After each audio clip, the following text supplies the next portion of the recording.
E na semana passada nós já começamos a responder a primeira pergunta, quem somos? Hoje a gente vai dar mais um passo nessa busca, nessa jornada, na direção de sabermos quem é a Comunidade Batista Nova Esperança. Essa jornada na direção de desenvolvermos a nossa identidade como igreja, irmãos. Identidade. A gente viu já um pouco da importância dessa pergunta, né? A gente viu que apesar das milhares e milhares de igrejas evangélicas que são abertas todos os anos no Brasil, só pensando no contexto brasileiro, a gente viu que são 14 mil por ano. Todos os anos, 14 mil igrejas evangélicas são abertas no Brasil. A gente sabe que a gente tem mais de 1000 denominações. É muita coisa, né? É muita coisa. Apesar de todo esse universo, né, de igrejas, e todas elas se dizendo a igreja verdadeira, a igreja fiel, a igreja genuína. O problema é que muitas vezes nós vemos que uma igreja prega A e a outra prega Z. X e Y, coisas muito opostas e diferentes, a ponto das pessoas que estão lá fora não entenderem. Não entendem. É para a esquerda ou é para a direita? É sim ou é não? Deus mandou dizer sim ou Deus mandou dizer não? Né? E as pessoas ficam confusas. Qual é a igreja verdadeira? É a grande pergunta. E a gente começou a entender que a Comunidade Batista Nova Esperança, antes de ser batista, antes de ser evangélica, ela precisa ser igreja verdadeira. Porque para Jesus, né, na cabeça de Jesus, existia 2 igrejas apenas. A igreja falsa e a igreja verdadeira. E para nós, enquanto igreja, a gente precisa, antes de qualquer coisa, na medida em que a gente desenvolve a nossa identidade, nós precisamos, antes de falar que nós somos batistas e evangélicos, nós precisamos partir do ponto de que nós fazemos parte da única igreja verdadeira. Tá certo? A gente conversou um pouco sobre essas coisas, né? Porque para Jesus havia só falsa e verdadeira. Lembra da história do joio e do trigo? Jesus falou do joio e do trigo. O que acontece com o joio? O joio é muito parecido com o trigo. Jesus falou que existe um outro semeador, o próprio diabo. O diabo sai semeando, plantando igrejas, plantando pessoas. E são joio, Jesus disse. O que acontece com o joio? O joio é muito parecido com o trigo. Às vezes a gente confunde, principalmente nos primeiros estágios, né? No começo. É só na hora da colheita que a gente pode diferenciar um do outro. É só quem vai fazer a colheita. E Jesus disse, então não compete a nós a gente separar o joio do trigo. Ele fala, deixa comigo, porque eu vou fazer questão de separar o que é trigo do que é joio. Lembra? Apartai-vos de mim. Ah, mas Senhor nada, não conheço vocês. Vocês nunca foram minha igreja. Mas Senhor, no teu nome, não conheço vocês. Vão para longe. Vocês nunca estiveram perto. Não são minha igreja. Está dando para entender, irmãos? Igreja falsa e igreja verdadeira. E a gente precisa, como igreja, ser igreja verdadeira, não é verdade? É sobre isso que a gente conversou na semana passada. E a Comunidade Batista Nova Esperança, ela é a igreja verdadeira? Essa pergunta que nós fizemos, irmãos. E nós começamos a pensar que sim. Né? Sem pretensão, com muita humildade, nós somos igreja verdadeira, sim. Pode ir mais uma, Clebson? Aí. E nós observamos alguns pontos que foram desenvolvidos ao longo da história, né? Do ponto de vista histórico aí da igreja. Lá no século IV, 381 depois de Cristo, lá em Constantinopla, um pouquinho antes, em 325 em Nicéia, mas a gente já viu que os irmãos, a igreja, já tinha pensado nessa questão da igreja falsa e a igreja verdadeira, como identificar a igreja falsa e a igreja verdadeira, como saber se somos, né? Porque essa pergunta a gente não faz para os outros, irmãos. Eu não vou perguntar para a igreja B, ou C, ou D, se eles são falsos ou verdadeiros. A pergunta é feita para nós. Nós somos igreja falsa ou igreja verdadeira? É no ponto de vista da nossa experiência, da nossa vida. É para nós, é pessoal. A gente responde, então, se nós somos igreja falsa ou igreja verdadeira, E a gente viu duas questões que são importantes, né? Dois aspectos importantes para nós. Em primeiro lugar, a catolicidade. Espera aí, mas a Igreja Católica não é a outra? Não, a outra é a Igreja Romana, é a Igreja de Roma. Mas se nós não formos católicos, nós não somos igreja verdadeira, né? O mais importante na comunidade batista Nova Esperança não é o que a torna diferente, mas o que ela tem em comum com todas as outras igrejas verdadeiras, isso locais, né? Em todos os lugares e em todos os tempos. Uma vez que há apenas um Deus, irmãos, só tem um Deus. Não pode haver várias igrejas dizendo coisas muito diferentes, igrejas verdadeiras dizendo coisas opostas. Não, existe uma igreja só. Essa igreja é a Igreja Católica. Católico porque é universal, é do mundo todo, é nesse sentido. Catolicidade, então, é um termo que refere ao completo, à coisa toda, ao mundo todo. Então, a Igreja Católica é a igreja verdadeira, presente em todos os países, em todos os lugares, em todas as áreas sociais, não importa se é no Ocidente, se é no Oriente, é a igreja do mundo, Igreja Católica. Se nós somos verdadeiros, então nós somos católicos, nesse sentido aí, tá certo? O que é mais importante nisso, então a gente não vai propor nenhuma teologia nova, uma visão nova. O que torna a gente igreja, irmãos, é que a gente nós temos em comum com todas as outras igrejas verdadeiras espalhadas no mundo. A gente está junto com elas, com essas igrejas de mãos dadas, né, enquanto batistas, enquanto presbiterianas, assembleias e de outras confissões. Nós estamos de mãos dadas com todos aqueles que se entendem católicos, como parte da igreja do único Deus,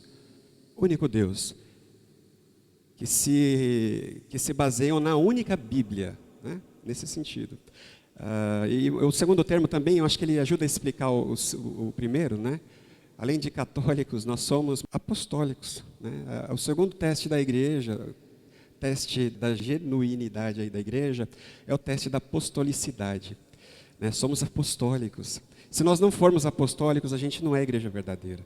Isso é o que foi definido lá em 381 depois de Cristo. Por que apostólicos, irmãos? A nossa verdadeira identidade, ela é determinada pelos nossos fundamentos. Quais são os fundamentos da comunidade batista Nova Esperança? A gente viu na semana passada. Lá em Efésios, no capítulo 2, a gente viu, né, de 20 e 21, nós vimos que o fundamento da igreja verdadeira é o fundamento dos apóstolos. Por isso que a igreja precisa ser apostólica. É apostólica nesse sentido. Não é como dizem lá o pessoal da igreja de Roma. Eles dizem que a igreja apostólica é aquela que se sujeita ao bispo de Roma. Está baseado na pessoa, no indivíduo. Eles falam da sucessão apostólica. A partir de Pedro, e depois, sempre Pedro, ele passou a bola para o próximo, que para o próximo, que para o próximo. Isso é fazer parte da igreja apostólica. Mas isso não é bíblico. Não é bíblico. Ser apostólico, segundo a Bíblia, né? Segundo Paulo, lá em Efésios 2:20, é construirmos a partir do fundamento dos apóstolos. Nós vimos que o fundamento dos apóstolos é a Escritura. Então a igreja verdadeira, o teste da igreja verdadeira é o teste bíblico. Se ela é fundamentada na Escritura, ou se ela é fundamentada no indivíduo, nas qualidades de alguém, ou no estilo de vida de alguém, ou no estilo musical, ou em qualquer outra coisa, irmãos. A nossa identidade, ela parte, antes de qualquer coisa, do nosso fundamento. Depois a gente constrói. O Senhor depois, Ele nos deixou construir. É o que Paulo falou. Depois vocês construam, mas tomem cuidado com a forma com que vocês vão construir. Vocês não podem mudar o fundamento, porque se vocês mudarem o fundamento, o negócio vai cair, vai ruir, como a gente tem visto aí na história. Tá certo? Para a igreja verdadeira, a autoridade está na Escritura, a autoridade está naquilo que os apóstolos disseram acerca de quem é Jesus. Por isso, irmãos, seremos igreja verdadeira na medida em que formos uma comunidade do Evangelho. A autoridade está na Escritura, e se a Escritura apresenta o Evangelho, logo, a comunidade e a igreja verdadeira é a comunidade do Evangelho. Tá certo? Esse é o nosso ponto de hoje. Você pode abrir em 1 Coríntios 15, de 1 a 11. A gente vai fazer uma leitura aí desse texto e de alguns outros depois.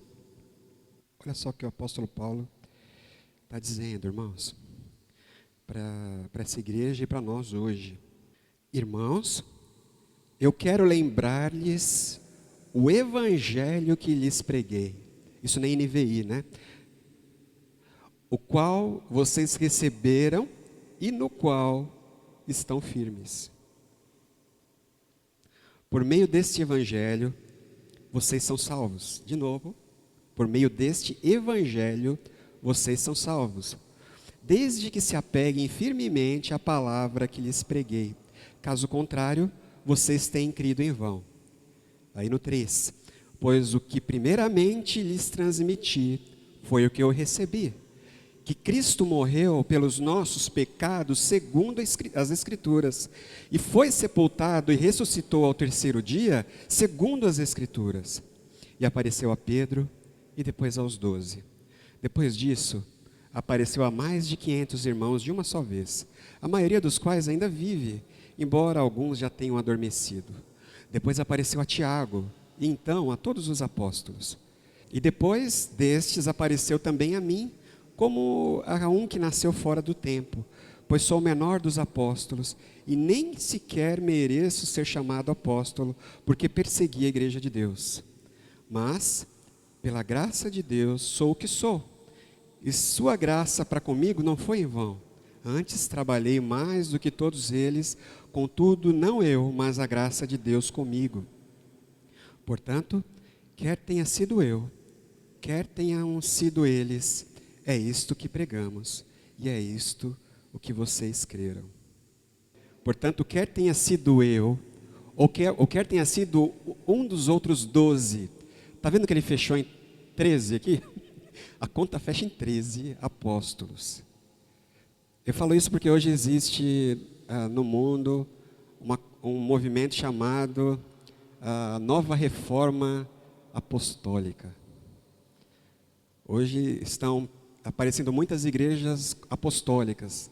Antes você só via falar de pastor aqui, pastor ali, era o pastor, ou reverendo, ou presbítero.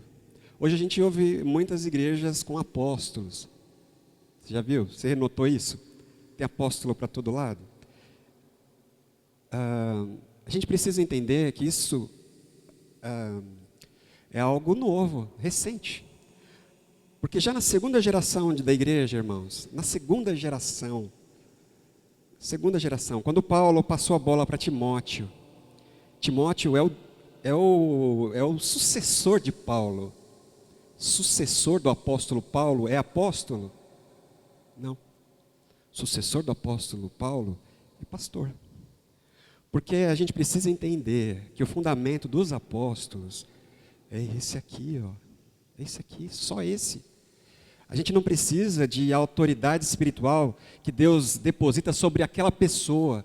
Não importa se é o Papa Francisco lá em Roma, ou se são esses apóstolos da nossa região, se é o apóstolo, todos eles, eu não vou falar o nome deles. Vocês sabem, não importa. A autoridade está na Escritura, porque a autoridade está no fundamento dos apóstolos. O apóstolo Paulo ele deixa claro ali, olha, aconteceu algo, né? E a gente volta aqui, ele deixa aqui no 11, né? Quer ter sido eu, quer tenha sido um dos 12, a mensagem é a mesma, o evangelho é o mesmo, a gente não muda nada, tá certo? Aí a gente volta lá para o 3, versículo 3, 3 e 4, né? Olha só essa afirmação, irmãos, aqui que está no slide. O evangelho não é algo que você tem que fazer. O evangelho é algo que Deus fez por você. Deus fez algo por você, por nós. A gente vai ser a igreja do evangelho, irmãos, a comunidade do evangelho, se nós entendermos isso. Evangelho não é nada que a gente tenha que fazer para Deus. Nada. Porque nós não podemos fazer nada para Deus. Evangelho é a mensagem, a boa notícia, né? Boa nova, a mensagem de algo que Deus fez por nós. E é isso que o apóstolo Paulo está dizendo para esses irmãos em Corinto, né? No versículo 3 e 4. Pois o que primeiramente lhes transmiti foi o que eu recebi da mesma forma. Qual é a mensagem do Evangelho, irmãos? Que Cristo morreu pelos nossos pecados, segundo as Escrituras. Foi sepultado e ressuscitou ao terceiro dia, segundo as Escrituras. Ponto. Deus, em Cristo, nasceu, morreu, foi sepultado e ressuscitou no meu lugar, no seu lugar. Esse é o Evangelho. Nós seremos igreja do Evangelho se nós entendermos isso, irmãos. E isso tem sido tão repetido, né, de todas as formas, de todo jeito, na televisão, na camiseta, no adesivo do carro, do caminhão. Essa história de Deus que vem morrer, né, no nosso lugar, para nos salvar dos nossos pecados. Essa história a gente tem ouvido, e de repente a gente começa a sermos induzidos e levados a pensar que isso é algo pequeno, que isso é algo muito simplório, é algo muito pequenininho. A gente começa a ouvir, e às vezes nós da igreja, a gente repete, sem muitas vezes refletirmos, entendermos a grandeza do Evangelho. E daí a gente começa a pensar, não, a igreja tem que falar de outras coisas. A gente precisa entrar em outros assuntos. Nós precisamos nos envolver com outros temas de pregação. Porque o Evangelho, todo mundo já está sabendo, o Evangelho está batido. O Deus que veio morrer por nós, que nos substituiu, morte substitutiva, e depois ele ressuscitou. Não, isso aí todo mundo já sabe, a gente mesmo já sabe, não precisa ficar repetindo essas coisas. Mas será, irmãos, que é assim? Será que se ela fosse algo assim tão simplório de verdade, pensando bem, será que ela tinha causado as mudanças no mundo que ela causou? É essa pergunta que a gente tem que se fazer, irmãos. O apóstolo Paulo dizia para os coríntios, né? Eu não vou usar de recursos e nem vou apelar para a sabedoria humana. Eu também não vou usar de recursos religiosos, me apegar a fatos antigos das religiões, de autoridade das religiões, nada do passado. Eu não vou fazer isso. Eu só vou dizer uma coisa. Deus veio morrer no nosso lugar. Jesus, Deus, morreu no nosso lugar. E Ele foi sepultado. E no terceiro dia, Ele ressuscitou. E aí não fui só eu que vi, né? Muitas pessoas viram. Deus morreu e depois ressuscitou. Deus fez algo por nós. Agora cabe a nós, irmãos, como igreja do Evangelho, comunidade do Evangelho, não é que a gente tem que fazer algo, a gente não faz nada. Mas nós precisamos responder a essa ação de Deus. Nesse sentido, o Evangelho ele é para todos. E essa mensagem é estendida a todas as pessoas de todos os lugares. Todas elas, irmãos. De todos os cantos, não importa a religião. Ela é estendida a todos. Mas ela só é aplicada através da fé. Nós só temos acesso através da fé. Ou nós precisamos responder: você crê que Deus veio te salvar? Você crê que Deus veio fazer o que você não era capaz de fazer? Você crê que Deus assumiu a sua vida, a sua morte, para que hoje você tenha a vida dele? Se você acredita nisso, então você faz parte da igreja do Evangelho, da comunidade do Evangelho. E se nós, como comunidade, entendemos isso, então nós somos a comunidade do Evangelho. Amém, irmãos? Por isso que o Evangelho não é conjunto de regras. E a igreja tem sido conhecida como uma igreja moralista, uma igreja legalista. O grande desafio, irmãos, da comunidade Batista Nova Esperança, de um lado, essa pressão, essa força que nos puxa para o legalismo, né, que a gente falou da religião. Se a gente não fizer, Deus não vai nos abençoar. Eu preciso alcançar a graça de Deus com os meus esforços. E aí a gente vai exigir que a igreja seja uma igreja de gente boazinha, de gente espiritual, né? E a gente sabe que isso gera hipocrisia, e é muita hipocrisia, irmãos. É muita mentira. É muita falsa santidade, não é verdade? Só que, de repente, quando a gente quer se equilibrar, né? Já andou de bicicleta? Lembra quando você aprendeu a andar de bicicleta? E aí você está lá, e você precisa se equilibrar, e é tão difícil no começo, né? Porque parece que tudo te puxa para um lado. Religião, legalismo. E aí, no esforço de você não cair, né, para esse lado, você se joga para o outro. E aí você está de novo em outro problema, que você vai para o outro extremo. Aí você diz, sou salvo pela graça, não tem problema nenhum, posso viver a vida que eu quiser.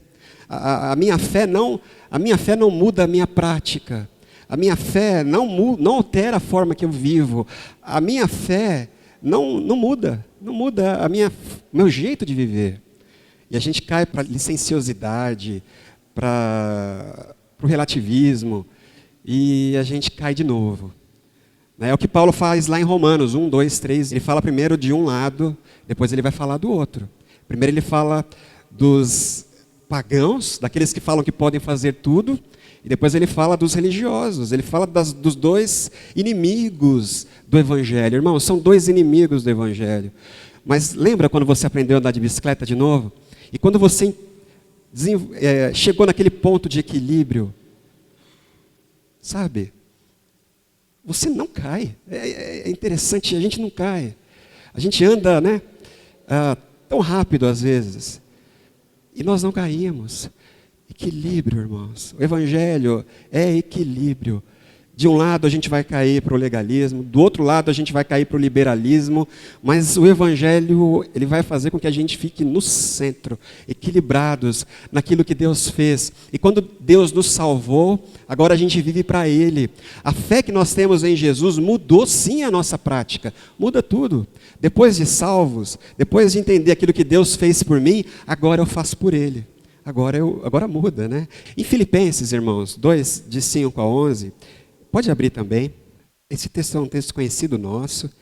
Na verdade, ele é uma canção, né? Os estudiosos aí da Bíblia, eles dizem que esse trecho era um cântico que a igreja cantava naquela época.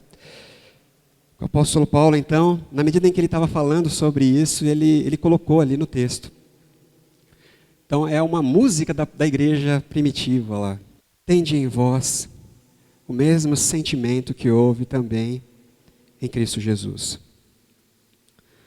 Pois ele, subsistindo em forma de Deus, não julgou como usurpação o ser igual a Deus. Antes a si mesmo se esvaziou, assumindo a forma de servo, tornando-se em semelhança de homens.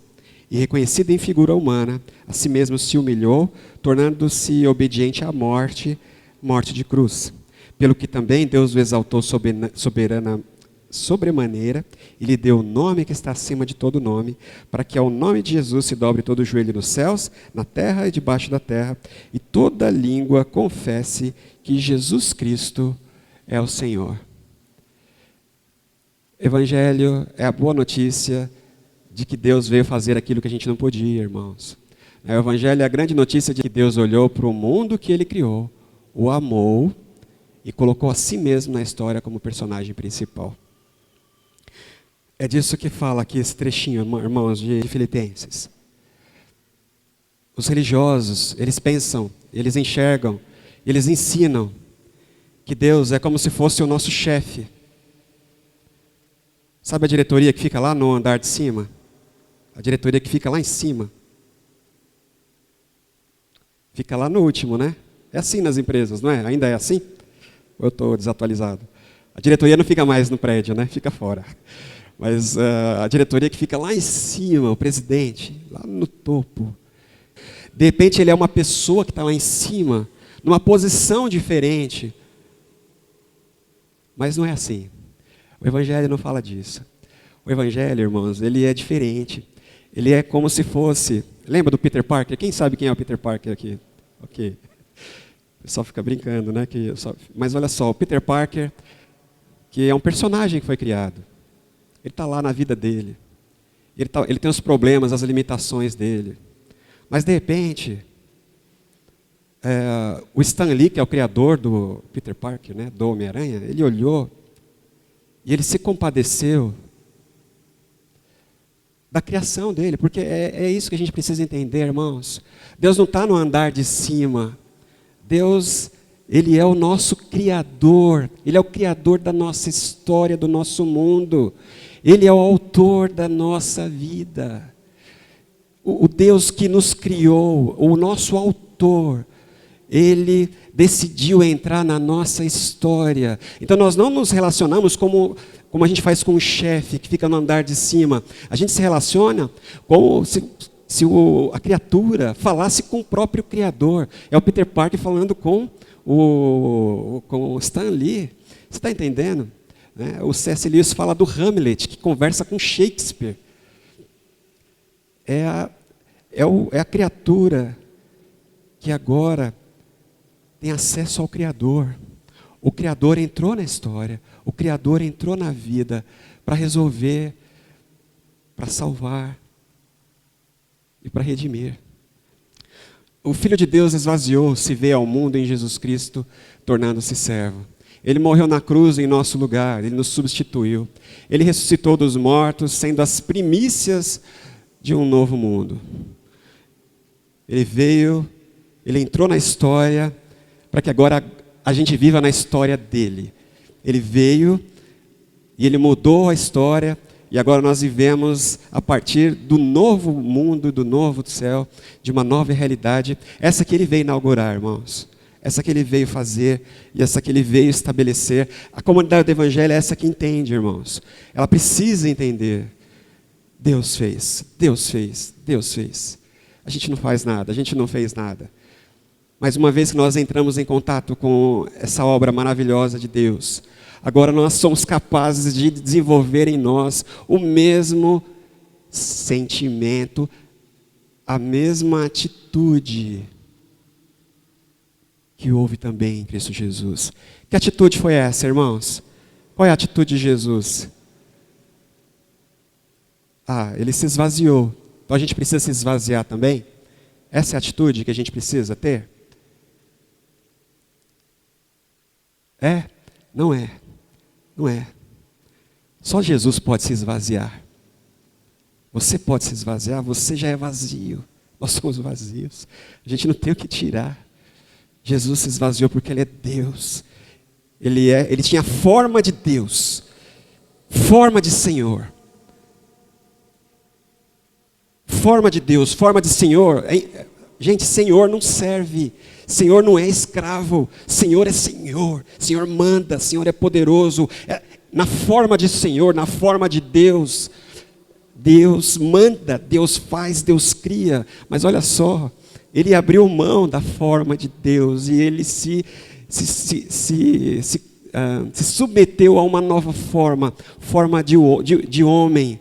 Sabe por quê? Porque só o homem pode ser servo de Deus, irmãos. É o homem que foi criado para ser servo de Deus. Desde o início, fomos criados para servir a Deus.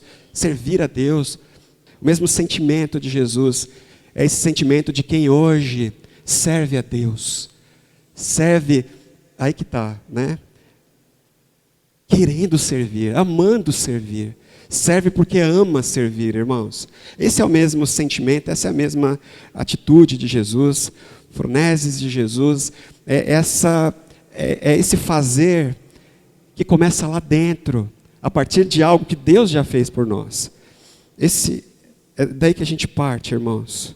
Daí que a gente parte. Deus assumiu uma outra forma humana. Ele entrou na nossa vida, na nossa história, para que agora a gente viva a dele. E de uma forma maravilhosa, a comunidade do Evangelho é aquela que desenvolve dentro de si o mesmo sentimento que tem aqueles servos de Deus. As pessoas que entenderam a razão do porquê foram criados. Eu fui criado para servir ao meu Deus. E eu não faço isso por obrigação, eu não faço isso porque me mandam, eu não faço isso para que os homens me vejam, eu faço isso porque eu amo o Senhor. Né? É o mesmo sentimento que houve em Jesus. Ele tinha uma forma e ele abriu mão dessa forma. Ele era Deus e ele ficou vazio, né? Ele se esvaziou, como nós somos vazios. E aí agora vazios. E aí ele vazio, viveu a experiência de servir a Deus. E aí o apóstolo diz, tenham em vocês o mesmo sentimento, atitude que houve também em Jesus, que serviu, que se humilhou. É humilhação. Mas você tem medo de se humilhar? A gente escuta muita gente falando, mas eu não quero ser humilhado. Ninguém merece ser humilhado. Mas irmãos, quem é você, quem sou eu, para exigir qualquer outra coisa? Nós já estamos num estado de humilhação constante. Mas ele se humilhou. Ele entrou na nossa história, no nosso mundo, viveu as nossas circunstâncias. Não foi só na cruz, né? Ele teve que ser embalado pela mãe. Ele teve que comer, né? Ele teve que beber do leite materno. Isso é humilhação. Para Deus é humilhação. Ele entrou na história. Ele não veio fazer um passeio. Ele entrou no nosso plano, na nossa dimensão, na nossa vida. E ele fez isso para que ele fosse as primícias, irmãos. Porque agora ele foi elevado, exaltado, e ele arrasta consigo tudo e todos os que creem. Para entrar em contato com o Evangelho, a gente precisa da fé. Essa capacidade que a gente tem de olhar para Jesus e enxergar esse cenário.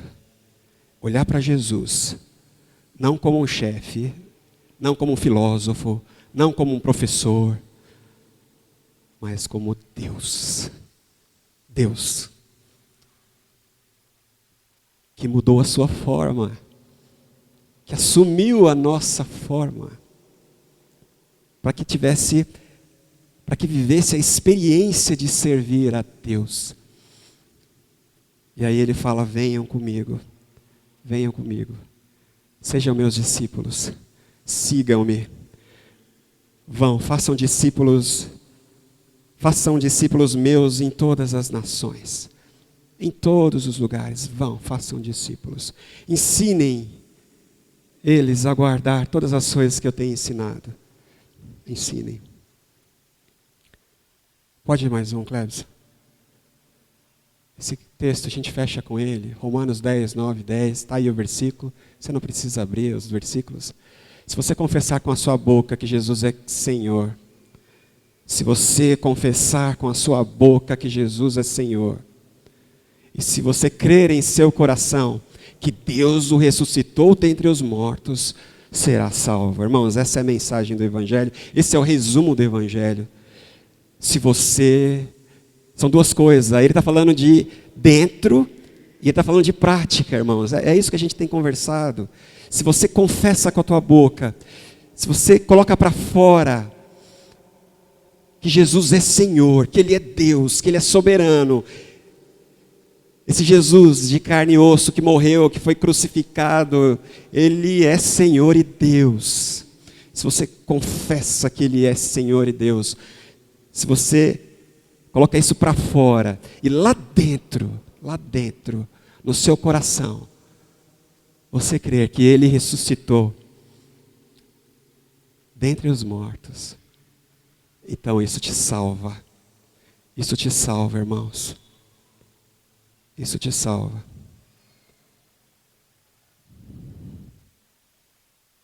Com o coração se crê para a justiça e com a boca se confessa para a salvação. Depois ele inverte a ordem. De dentro para fora, de fora para dentro, mas talvez você conheça esse versículo de cor e você não está dando muita atenção para ele. Mas olha de novo para ele. Se você confessar com a sua boca quem é Deus, quem é o Senhor, e você lá dentro, você crê? Você é capaz de entrar em contato com a obra de Deus em Jesus, através da fé? Fé é esse recurso que Deus nos deu, irmãos. Esse olho, o olho do coração, que a Bíblia fala.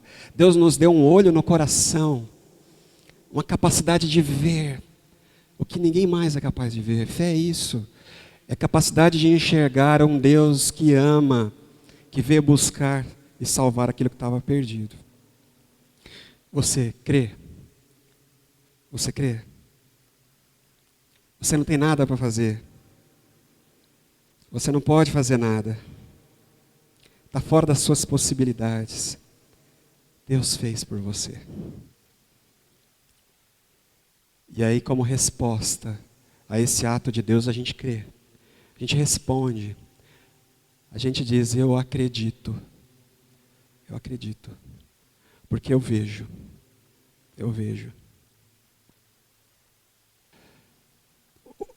Comunidade do Evangelho não é lugar para gente rasa, irmãos.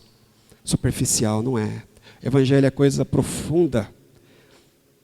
Só pode entender o Evangelho quando a gente entra nessa dimensão interior, lá do coração. Essa fé que vem lá de dentro. Que vem lá do centro, né, da nossa vida, lá de dentro. Não é só questão de emoção, não, irmãos.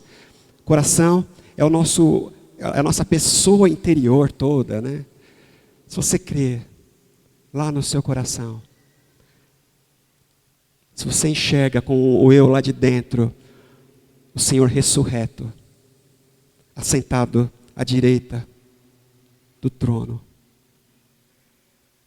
arrastando consigo o homem perdido e a criação perdida.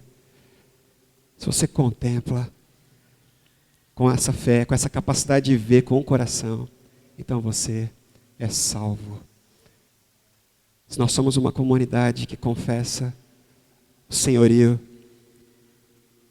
a divindade, o senhorio de Jesus, e a ressurreição de Jesus mudou tudo. Mudou para Paulo, mudou para os 12 e muda para nós hoje. Amém? Baixa a tua cabeça. Senhor, nós estamos na tua presença, Pai, diante da tua palavra. Às vezes, Senhor, a gente se vê tão limitado, Pai. Nós nos vemos tão incapazes de compreender. Muitas vezes, Pai, somos insensíveis. Como o Senhor Jesus dizia, somos como cegos que não veem. E somos como surdos que não escutam. Totalmente alheios, Pai, à tua grande obra. A obra de amor do Deus que veio buscar, do Deus que veio salvar. Oh Deus, nesse dia, de forma especial, Pai, nós queremos clamar que o Senhor esteja firmando nos nossos corações. O Senhor esteja, Pai, consolidando nessa comunidade, Deus. Essa capacidade de ver com os olhos do coração, meu Deus. Essa capacidade de crer no ressurreto. Capacidade de ver como a ressurreição de Jesus mudou tudo.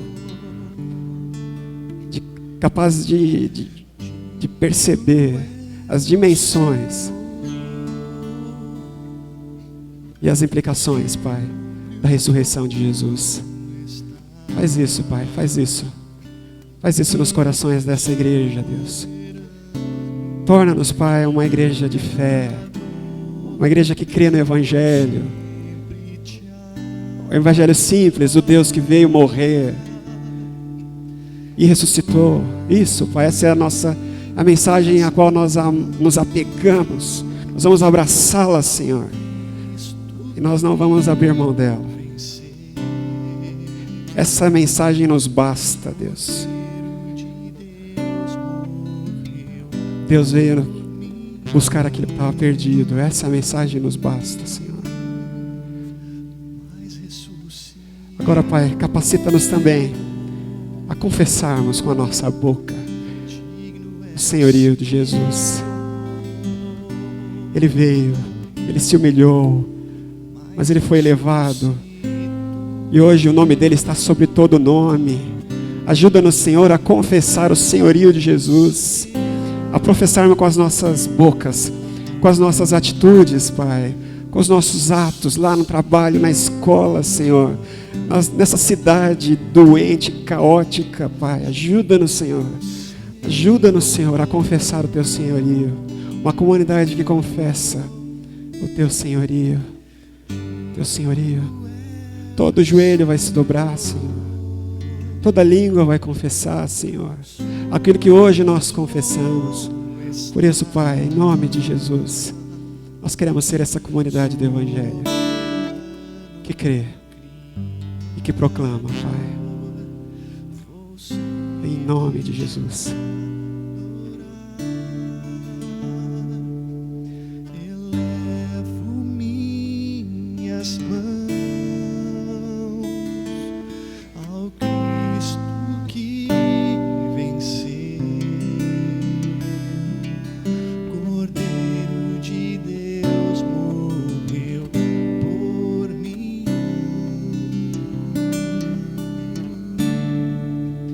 mas ressuscitou.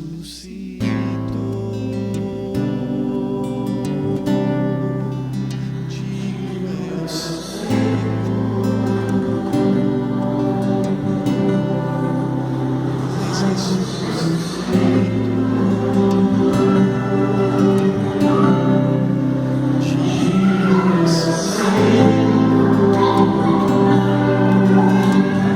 Que a graça do Senhor Jesus, que o amor de Deus, Pai, que a consolação e a comunhão do Espírito Santo seja com você